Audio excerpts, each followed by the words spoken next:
course, Spurs fans excited about Spurs starting their season, as you said, on Thursday, and then they have the opening night. Is going to be here on Saturday. Mm-hmm. Spurs fans are going to be out in force for that. They're going to be excited to go and see the Frost Center, get a first look at some of these players here. It's going to be exciting times, man. This week, if you're a Spurs fan, got a lot of things going on. Of course, the Spurs are playing their rival, man, the Rockets. Right. There's no love lost there. You know how Spurs fans feel about Rockets.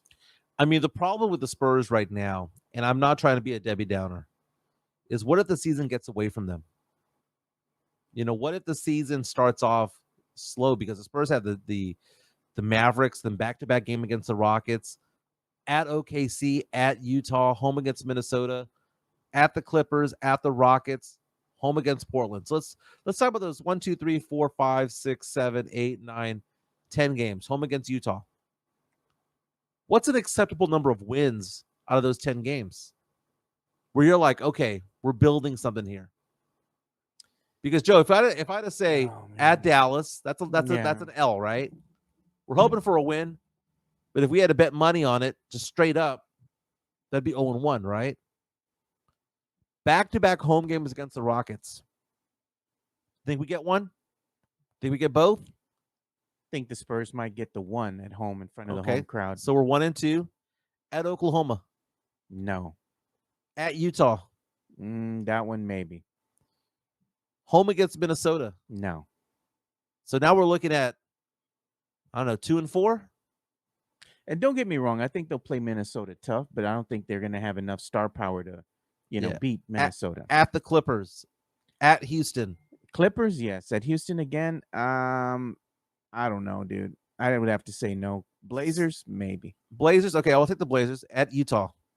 So we're looking at 3-7, 4-6 to start the year, unless the Spurs are better than advertised. So I asked the question on Twitter because the Spurs have had back-to-back seasons of 22-60. The Spurs have also lost 5 seasons in a row with losing records. Ask the question, what is an acceptable number of wins for the Spurs this year, knowing that this is Wemby's second year on the team? 49%, 63 votes, Joe, in less than an hour. Jeez, man. So people are on to this topic, right? 49% saying they would be happy if the Spurs got 35 wins. 21% saying they better get to 500, 41 wins. 17% saying playing or better. And 13% are saying we'd be all right with 30 wins. But what does that tell you, though? Everybody's all right with 30 wins, 35 wins, 38 wins.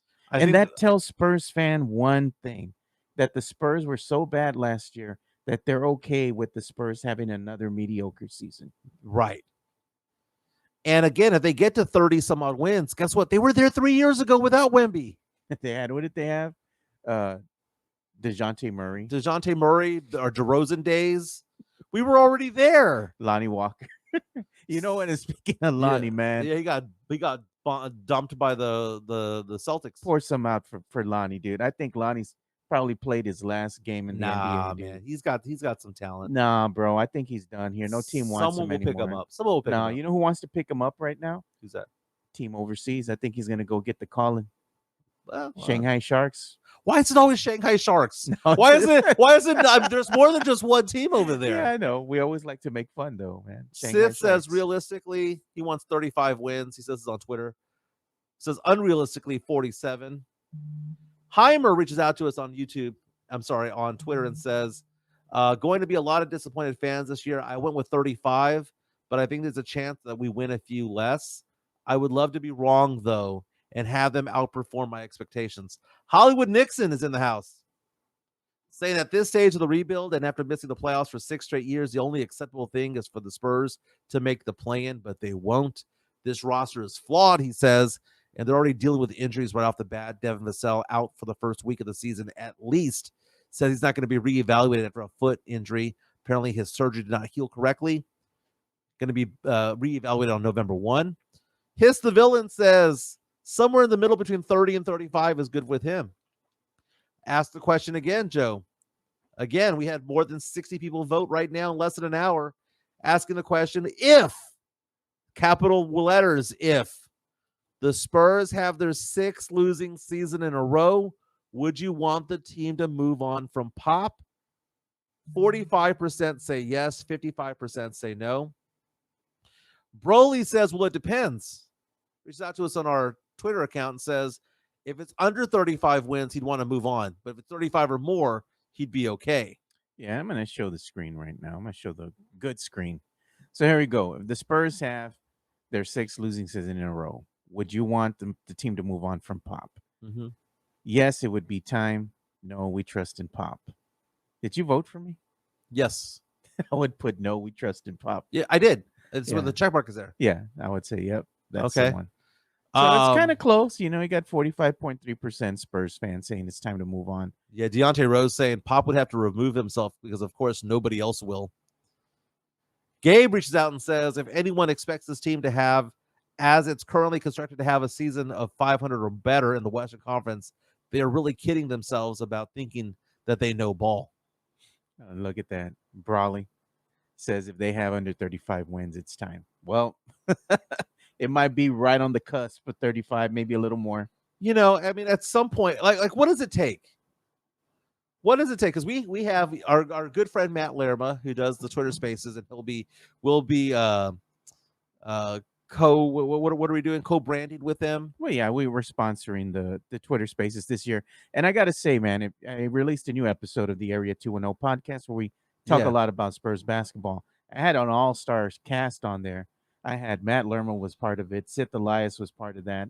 We had John Dyer on there. We had Spurnandis on there. Nice. We're all talking about the Spurs predictions for the regular season, kind of what we thought about the team and whatnot. It was a safe space. I told everybody, we're not here to judge. I didn't go like deep dive into, numbers and stats and stuff like I normally would when I have the media people on there with me. But this was just a fan-centric episode. It's out. Go check it out. I will put it up so you all can check that out later on today on the Alamo City Podcast Network. So what was the thoughts on Pop? Did y'all touch on that? Didn't really touch on Pop. We talked more about records. We talked more about predictions. We talked about Wemby in year 2. What do we think about him? It wasn't really a mention of Coach Pop per se, more along the lines of talking about the team and the players. So Matt Lerma hates the fact that he got offended one time when I called him a Pop apologist. Okay. But there are some Spurs fans out there, Joe, and maybe you're one of them, who believe that he can't do any wrong. That believe that he's the greatest coach of all time today. But no one in the professional sports media buys Pop as the best coach in the NBA. Very few consider him to be top tier anymore. Why is that? I think that just, as you age out, you start losing a little bit. And you can see that, I guess, in some of the way that the schemes are played out there on the court. It's kind of a harken back to the old NBA, old school NBA. But, I mean, a lot of the things that Coach Pop has done is he's also evolved in some respect to the more modern style of the NBA. You have to as a coach. You can't use what worked 10 years ago, 5 years ago. Things change. But is he doing that anymore? He used to be he is, but he doesn't evolved. have the cast. Pop was great going from the slow ball, the 90s, the ground and pound of the 90s to the early 2000s to developing into the beautiful game of 2013 and 2014 seasons. He did do that, man, but I don't think he's evolved ever since then. I think he's still in CD mode, man. Hey, look at this. It's funny, man. Sam Salinas. Let's not forget, Pop forced himself in. It probably will only be him calling when he's done, sadly. He did. I mean, you remember Bob Hill. He didn't let the brother get on the bus, man. Coach Pop, he got on the bus and told the team, I'm the captain now. Mm-hmm. He said, I let old boy go.